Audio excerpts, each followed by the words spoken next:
Senator Kennedy.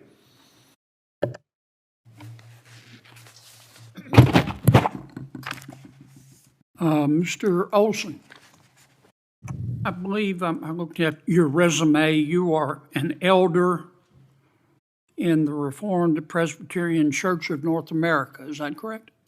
I am an ordained elder in the RPCNA. I am not actively serving. You gave a sermon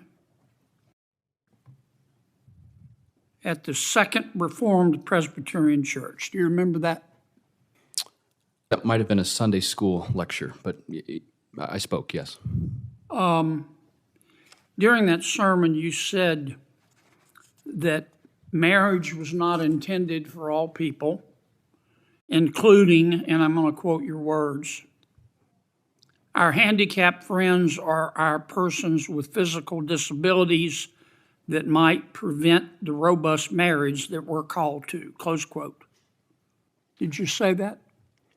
I think I did, Senator, yes.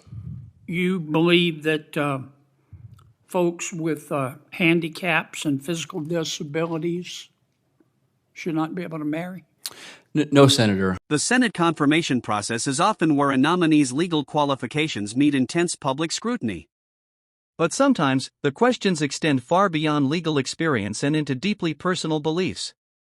That's exactly what happened when Senator John Kennedy questioned judicial nominee Mr. Olson about sermons he delivered years before his nomination. The exchange quickly shifted into a discussion about faith, marriage, sexuality, and whether personal religious convictions could affect judicial decisions. Today's hearing became one of the most closely watched moments of the confirmation process. Let's break down exactly what happened.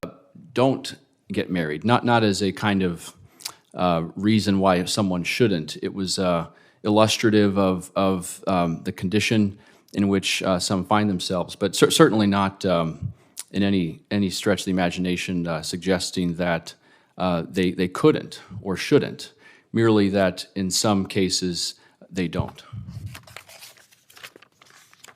On July 24, 2022, you gave another sermon at the Columbia Reformed Presbyterian Church. Do you remember that?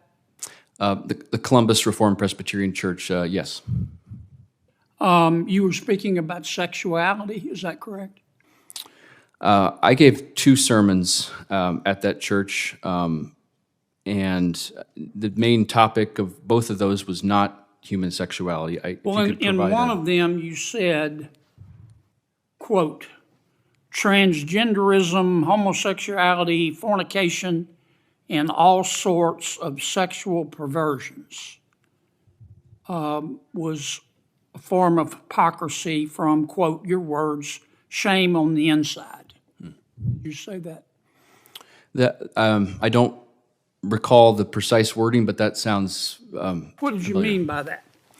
Yeah, Senator, thanks for the opportunity to clarify that. So I was preaching a sermon on a passage in the Old Testament about an Old Testament King Uzziah who was stricken with leprosy. I don't have a lot of time, Counselor. Tell me what you meant by that.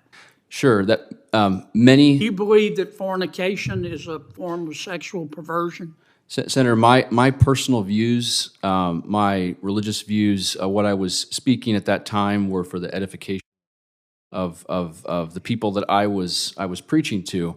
As a judge sitting here today, my obligation is to apply the rule of law. Yeah, I understand that, but my obligation is to try to understand you, because this is a lifetime appointment. Do you believe that fornication, which I assume you mean by that the sex act, is a form of sexual perversion? Senator, the doctrine of the church that I was at does state that fornication is a sin. Well, what do you mean by fornication? Any sexual act outside of the bounds of marriage. Okay. So you believe premarital sex is a sexual perversion? Senator, my personal views, as many have said before, I won't comment, but the doctrine of the church that I belong to would... Is it your doctrine? I took, as an elder, I took a vow. Is it your doctrine?